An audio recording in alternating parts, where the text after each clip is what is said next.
कवि गिरधारी सिंह पड़ियार ने कहा, रण आदो आद अंग पूरो जद मिनख लुगाई कुण कम है, जे नर है नद पुरुषार्थ रो तो नारी उण रो उद्गम है।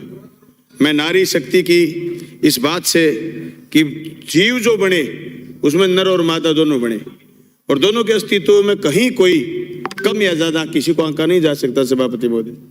लेकिन एक जमाना था जब मातृ सत्तात्मक परिवार था, माँ जननी थी, उससे सृष्टि आगे बढ़ी, लेकिन आज पितृ सत्तात्मक परिवार है और ये व्यवस्था पूरी दुनिया में ज्यादा प्रभावी है कि मनुष्य में आदमी ज्यादा ताकतवर है, महिला कम ताकतवर है, जबकि समाज में बराबरी की जरूरत है।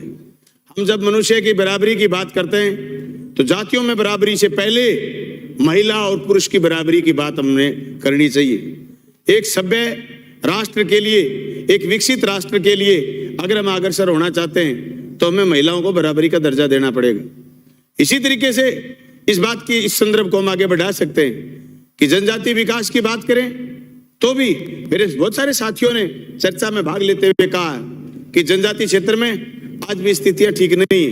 मैंने इसी सदन में बार बार ये बात दोहराई कि जनजाति क्षेत्र का उतना विकास नहीं हुआ जितना विकास होना चाहिए था। साथियों ने रेखांकित करा कि वहां से अफसर नहीं बने, वहां से कर्मचारी नहीं बने। अब जो कांकरी डोंगरी का मसला था वो इसी बात की उपज थी। वो लोग मांग कर रहे थे कि हमारे यहाँ जो बाहर के लोग लगे हुए नौकरी, इनको भेजो, हमारे लोगों को रोजगार दो। हालांकि आंदोलन का तरीका गलत हो सकता है, इसी वजह से उनका दमन भी हो गया, लेकिन हम चाहते हैं कि बराबरी का दर्जा हो।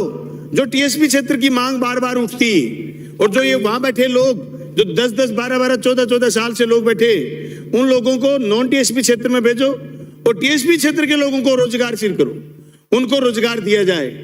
अगर जनजाति क्षेत्र का विकास करना चाहते हैं तो उनकी भाषा में, उनके तरीके से, उनके लोगों को जब तक हम आगे नहीं बढ़ाएंगे तब तक उनका विकास नहीं होगा। सिर्फ कुछ एनिकेट से या सिर्फ कुछ योजनाओं से हम उन लोगों को बराबरी का दर्जा नहीं दे सकते, हम उनको बराबर ला करके खड़ा नहीं करेंगे। सभापति महोदय, ये पूरा का पूरा राजस्थान, जिसका अच्छा और सुंदर इलाका, जो आदिवासी क्षेत्र के लोग रहते हैं, हरा भरा इलाका जहाँ खनिज संपदा भी है, लेकिन उस इलाके के लोग इतने पिछड़े हुए कि आप सोच नहीं सकते। आप तो वहां रहे होंगे, पोस्टेड भी रहे होंगे, लेकिन वहां की स्थिति तुलनात्मक, हमारे इलाके में कोई खनिज संपदा नहीं, 2 फसलों में से 1 फसल होती है, फिर भी लोगों का लिविंग स्टैंडर्ड अच्छा है, फिर भी लोग अच्छे से पढ़े लिखे। आप बार बार जिक्र कर रहे हैं कि साहब स्कूलों की स्थिति खराब, हमारे यहाँ स्कूलों की स्थिति अच्छी है क्योंकि पढ़ाई पहले आ गई, जागरूकता पहले आ गई, तो लोगों ने स्कूलों को उतना तवज्जो दी जितना लोग मंदिर की तवज्जो देते हैं। घर में माँ बाप की पूजा करते हैं, वैसे लोगों ने स्कूलों की, कॉलेजों की पूजा करी।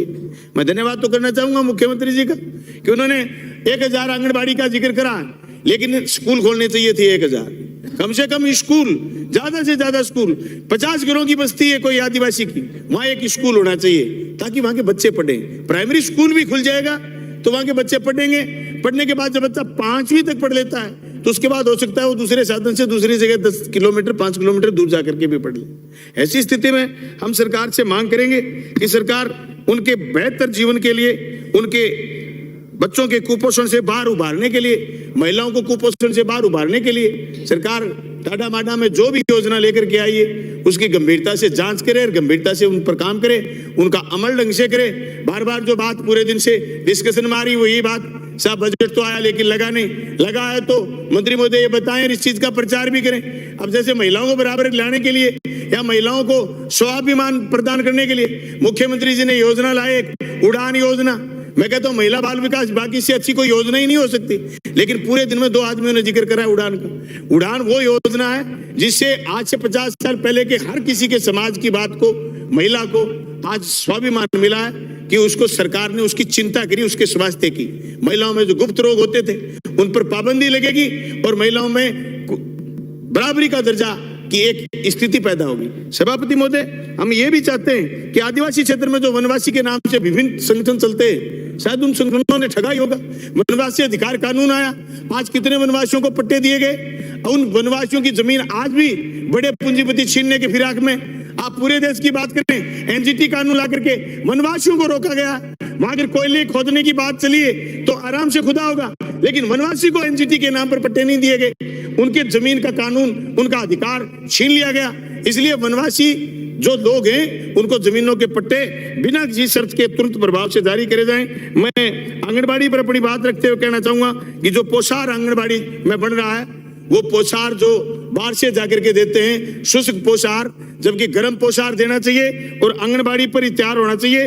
पोषार देने के लिए आपको जो आपका स्वयं सहायता समूह जो आंगनबाड़ी का है खुद का, वो समूह ही पोषार का निर्माण करे। आंगनबाड़ी में जो मानदेय आशा सहयोगियों को, सहायिका को, साथियों को और कार्यकर्ताओं को जो मानदेय दिया जा रहा है, ये मानदेय आज के दिन में बहुत कम है। मेरे सारे साथियों ने इस बात की चिंता जाहिर करी है, मुझे भी इस बात की चिंता है कि जो हर चीज में, हर सरकारी काम में आंगनबाड़ी की कार्यकर्ता, साथीन, सहयोगन सब भाग लेती हैं, इनका मानदेय बढ़ाया जाए और इनको जब रिटायरमेंट हो इनका, तो उनके भविष्य की सुरक्षा के लिए भी सरकार को चिंता करनी चाहिए। जैसे कर्मचारियों के लिए ओपीएस लागू करिए, वैसे ही आंगनबाड़ी के लिए गंभीरता से काम करना चाहिए। मैं मंत्री महोदय से मांग करना चाहूंगा कि मेरी विधानसभा क्षेत्र के 2 चक ऐसे हैं जिनमें अभी तक स्कूल नहीं है, 20 ढाणियां हैं, उसमें 12 डीपीएन और 15 डीपीएन, जहां आंगनबाड़ी सेंटर एक बार आप खोल दें, उनके नजदीक फिर 7 किलोमीटर दूर स्कूल है, बच्चे फिर वहां जाने लायक हो जाएंगे। मैं ये मांग करता हूं कि जो आपने आंगनबाड़ी सेंटर खोलने की घोषणा करी है, वो जल्दी से जल्दी इन आंगनबाड़ी सेंटरों को चालू करवाया जाए, ताकि लोगों को ये महसूस हो कि बजट में जो घोषणा हुई उसको लागू किया जा सकता है। मैं सभापति महोदय, जो प्रशासन गांव के संग कैंप हुआ, उस कैंप में मेरी कॉन्स्टिट्यूंसी में 56 कैंप गांव में लगे, उस 56 में से 28 कैंपों में मैं उपस्थित रहा। मैं धन्यवाद करना चाहूंगा आंगनबाड़ी की बहनों का, उन्होंने गोद भराई रस्म को और दूसरी जो रस्में आपकी थी उनको इतने जोरदार तरीके से लागू करा। मैं मुख्यमंत्री महोदय का भी धन्यवाद करना चाहूंगा, ऐसा जोरदार कार्यक्रम की वो उस पूरे कैंप की रौनक आपका विभाग था और खूब काम हुए उस कैंप में, लेकिन उसकी जो रौनक आंगनबाड़ी ने करी, उसी बातों को संदर्भ को ध्यान में रखते हुए आप उनका मानदेय बढ़ाओ और उनका हौसला अफजाई करो। बहनें बहुत जोरदार मांग करती हैं। थोड़े दिन पहले मुख्यमंत्री जी ने जब घोषणा करी तो उनके 15% बढ़ाया है, 15% की बजाय कम से कम 50% उनका मानदेय बढ़ाया जाए। आपने मुझे सुना, आपका बहुत बहुत धन्यवाद। श्री पुखराज जी।